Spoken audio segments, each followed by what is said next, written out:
Welcome, welcome, welcome to another fantastic episode of My Orgasmic Life. I'm your hostess, Gaia Morrissette, and today's episode is brought to you by Tickle.life. Hee hee. That's our new sponsor. All right, so I'm going to get into the juicy stuff right away. But before I do that, I just need to give you a little bit about see, I'm Canadian. A little bit about me. If you're getting to know me for the very first time, my name is Gaia Morrissette. I'm a holistic sexual wellness specialist, a BDSM wellness expert, and a high priestess of divine sexual magic and elemental magics, as well as a pro dominatrix. All right. So today I want to talk to you about finding your dream relationship. Ooh. And I wanted to have this conversation because every day of my practice, I have people coming and talking to me about relationships and wishing that their relationship was different or wanting a different relationship, or how do they find their dream man, or how do they find their dream woman, or how do they find their dream person, their dream partner. And so I wanted to have like an honest conversation about this, because I think we move from, I want to identify there's two different types of relationships, right? In relation to our dreams, okay? There's our dream relationship, which means that the person that you have chosen is in line with who you are, loves you unconditionally, you love them unconditionally, you don't want to change them, they don't want to change you. That's what a dream relationship looks like. Your nightmare relationship, thanks for the love, guys. Your nightmare relationship is where you got stoned on the falling in love drugs, that the biochemical drugs that are released in your body. And you thought that this person was your dream person.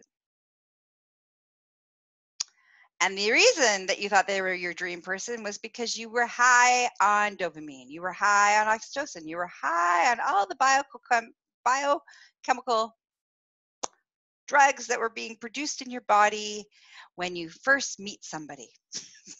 Okay? So that's, now that we've defined, so what happens is that you think that that person is your dream person, and because you're high, and then when the drugs wear off, when you come down, right, when you're no longer in the honeymoon phase, you now realize that you actually aren't in your dream relationship at all. You're in your nightmare relationship, because you didn't listen to what you needed to listen to.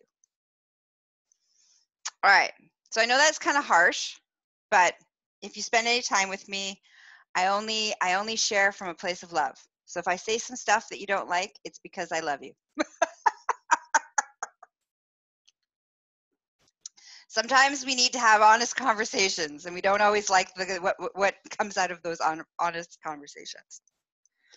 So let's drop in again back into this concept of having a dream partner. So I'm going to give you a couple of examples of where people have, where we drop into this concept that our dream man, our dream woman is going to come and rescue and make our lives better. So number one, if you're looking for a dream relationship for those reasons, you are doomed to fail. You are setting yourself and that person up for horrible failure, okay? So that's number one. So I want you to think about it for a second. Am I looking for my dream partner because I want them to make my world a better place, to make my life a better place? Okay, that's number one. If the answer is yes, then you need to do some reworking on yourself. Next thing about finding your dream partner is that you need to know who you are, meaning what are your soul standards? And I talk about this a lot. Years ago, this woman Amy, she said, what's your soul standards like when you're making friends and you're making connections with people? And I was like, I don't know. So I sat down and I figured out what my soul standard lists were. And what happens is that these are the traits, these are the personality traits that are super important to me, for me to be in relationships with people and to have my needs met. So, for example, I have 3 different soul standards lists. I have my A team, which are the people that are the closest to me, soul standards list. I have who I collaborate from a business perspective. Those are my soul standard lists. And then I have my lovers and my partner's soul standard lists. And on those lists, there's a certain couple of things. Like for me, that's really, really important is open, honest communication. That is hot. That is sexy. That is a must. I must be able to have a conversation about anything with somebody who I'm going to have sexual interactions with. If I can't talk to them about stuff, then why would I share my vulnerability of orgasm in my naked body with them? Right? So for me, that's a really important trait that everybody who comes into my world needs to have. Another soul standard that is very important is looking at your shit. That's a sexy trait for me. So, the people that I have around me, because I find that sexy. When I have a issue come up, I don't run away from it. I lean into it. I know I'm a weirdo, and I'll totally own that 100%. But I own it, and I lean into it, and I do the work that needs to be done so that I can live the best version of myself. Not hiding from myself, not lying to myself, but the best version of myself. And sometimes that's looking at some things that are not very pleasant. That's a really important trait for me, of anybody that I have in my life. Honesty is important. Being able to be an adventurer, that's also really sexy for me. So I have a list of things that are really important traits that people need to meet. Now, I'm going to tell you a story. You ready?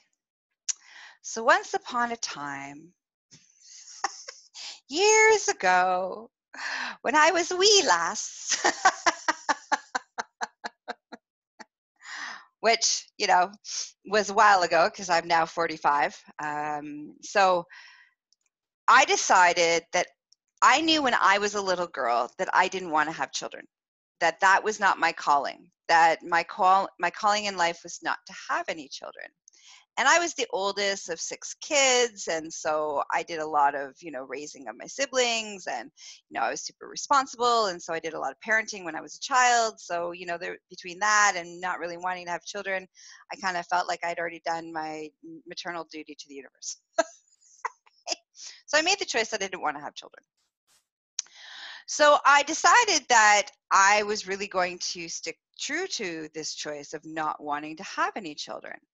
And so I went to the doctors and I said, all right, I'd like my tubes tied. And my doctor was like, well, you can't because, what happens if you find your dream man? And I was really confused. I was like, well, if he wanted children, he wouldn't be my dream man because I don't want children. And she couldn't understand. She just couldn't understand. But what happens if your dream man shows up and he wants children? And I couldn't understand because I kept looking at her like, but I don't want children, so he would never be my dream man.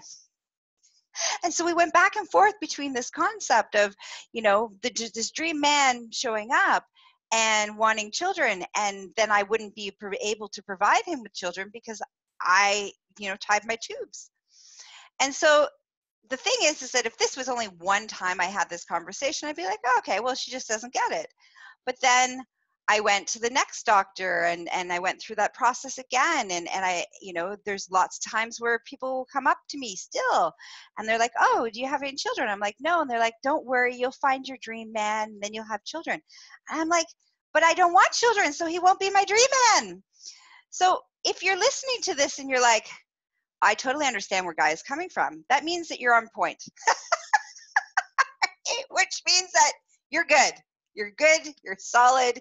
Your concept of a dream relationship means that you know who you are and you are in line with who you are. And when that person comes into your life that meets those soul standards, those ways in which you move, the things that are important to you, and you don't want to change them and they don't want to change you, then that's your dream relationship. That means you're doing well. That means you're awesome. Okay. If you were listening to that story and you were like, yeah, Guy, you don't know because you haven't met your dream man. If you were on that end of that conversation, then I lovingly invite you to take a moment. Okay. And I really want you to listen to what I have to say here. I spend a lot of time working with people in horrible relationships, sexless relationships, loveless relationships, relationships that turn from, this to this, oh my God, dun, dun, dun. All right. And the number one reason why relationships go to shit, all right, I just say it out as it go to shit, is because of this concept that my dream partner will be, I'll have this dream relationship, but I'm going to have to change to keep it. I'm going to have to be somebody different. They're going to have to be somebody, I'm going to fall in love with this person and then I want to change them to be my ideal partner. Instead of just being like, they're either your ideal partner or they're not. So I just want you to take a moment for that. They're either your ideal partner or they are not. There is no, I'll morph them or change them into being my ideal partner. I will manipulate them into being my ideal partner. They'll love me enough so they'll change and they'll become my ideal partner. All these beliefs, all these concepts, you know what that's going to land you into? A really shitty relationship. I'm just going to say it how it is. It's going to land you in a really crappy, shitty relationship.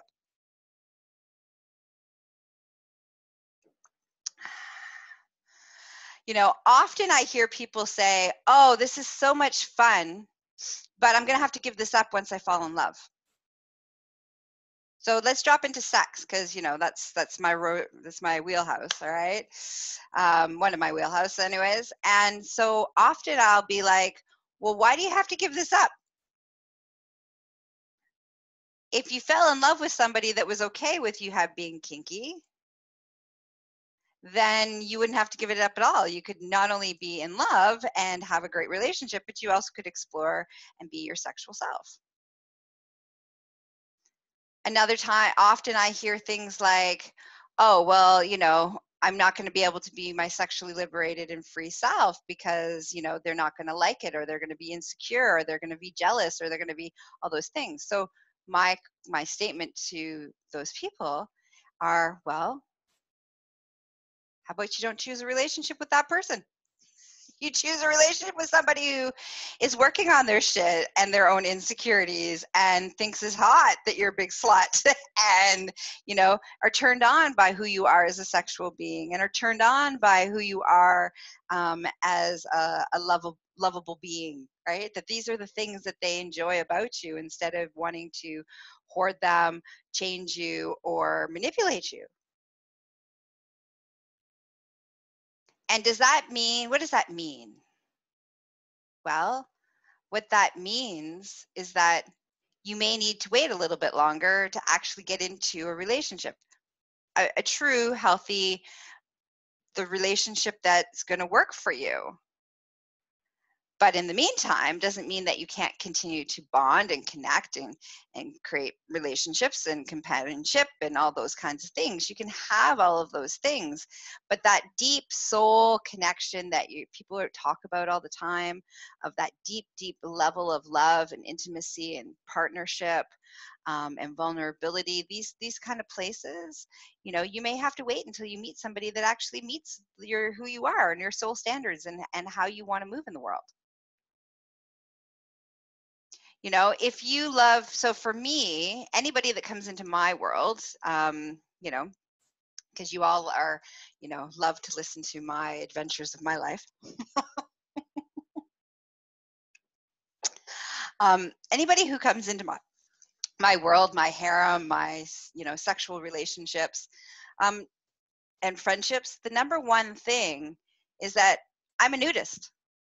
I don't like clothes. I hate clothes. If I was allowed to, I'd be sitting here naked. If it was warm enough, I'd be naked. And if I was allowed to be on live, in being naked, I'd totally be naked because I am a nudist. It's who I am. Now, anybody who comes into my life, friends, my family, like anybody, I'm like, when it comes to once it's warm, I'm at the nudist resort. That's where I am. And so all the people in my life who love me, I'm like, if you want to spend time with me, you're going to spend time with me at the nudist resort, or you're going to have to wait until it gets winter and it's cold, and then I can spend time with you because it's too cold to be naked outside. I didn't stop. I don't stop being who I am just to please everybody else. It is who I am, and people in my life love me for who I am, and they know that during the certain times of the year that I'm out at the nudist resort. That's just how it is. And yet, I've had many of past female friends who were incredible, like loved being a nudist, and started dating some guy who was uncomfortable with nudism, because they thought that was a big orgy, and there's all these misconceptions about nudism, and I'll do another podcast or probably a couple podcasts on that, but but the point is that they believed that it was that nudity was for some sacred and no one else could see their naked bodies, and so for these reasons alone, and then they gave up the thing that they loved, the thing that brought them joy, the thing that made their soul sing. They gave it up so that they could keep their partner happy. But see, if they had just asked the question, hey, when they first met, I'm a nudist, how do you feel about it? And the person said, I'm not comfortable with that. And then my friend could have said, well, I'm sorry about that. Well, then this is not going to go any further because we are not compatible. We are not a good match. And if they had done that, they would have ended up having a great relationship, or actually not being in a relationship, so that she could have found somebody that was going to be okay with her being a nudist and was going to enjoy going to the nudist resort with her. And so this is what I really want you to lean into, is this concept. Do you want a dream relationship or do you want a nightmare relationship? Is it really about looking for your dream relationship, or is it about just being in a relationship because you're afraid to be alone?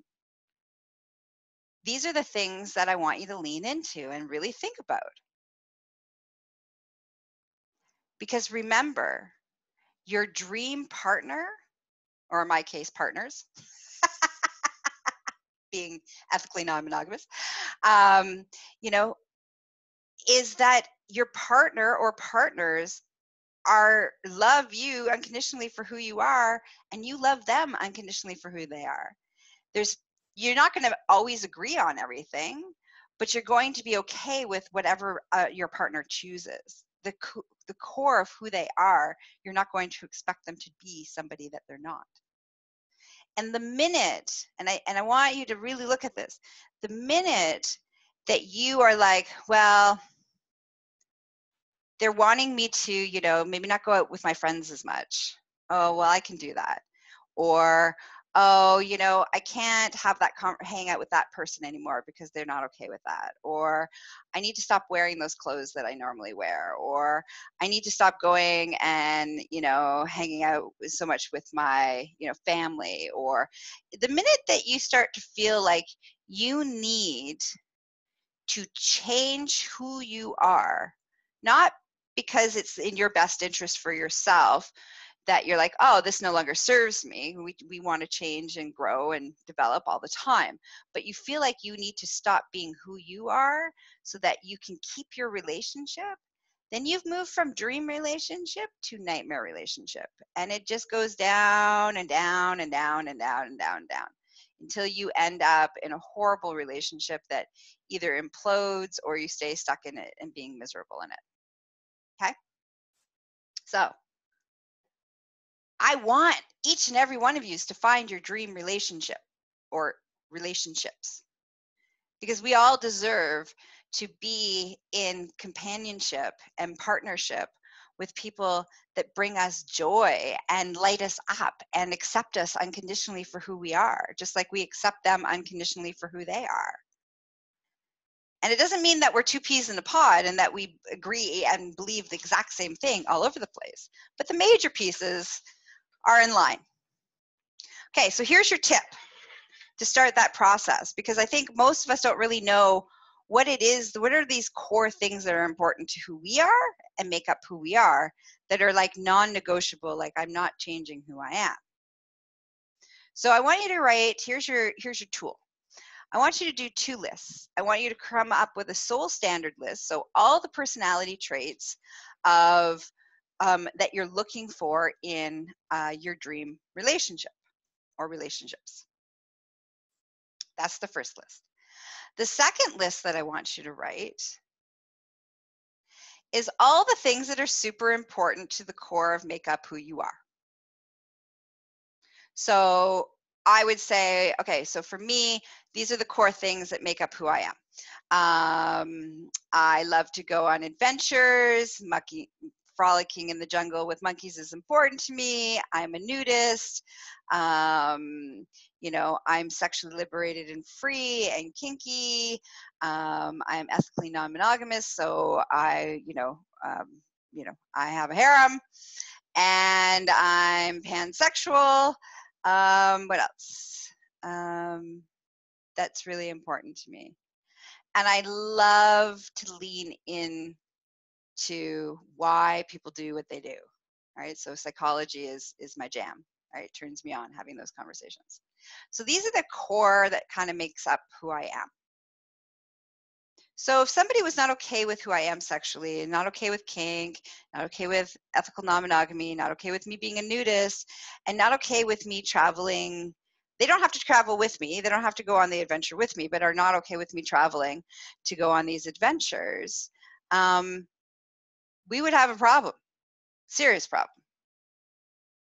Or what I do for a living, because a lot of people is uncomfortable with what I do for a living.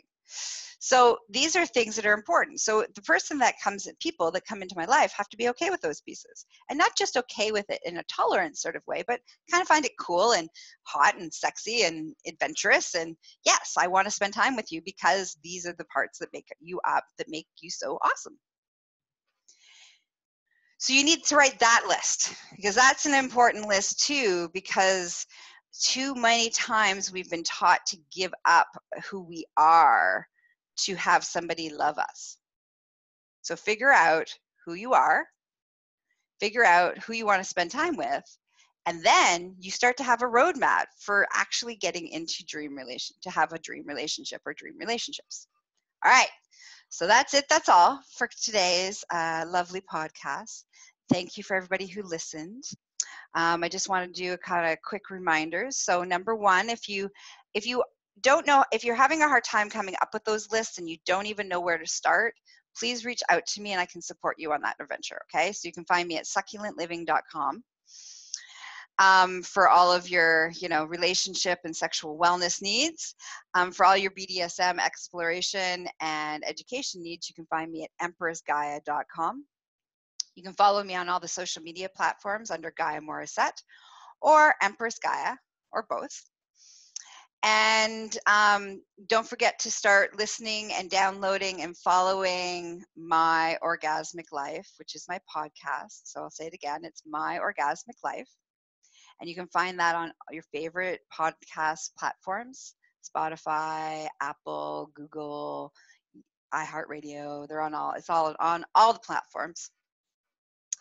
And a quick reminder, this episode was brought to you by Tickle.life.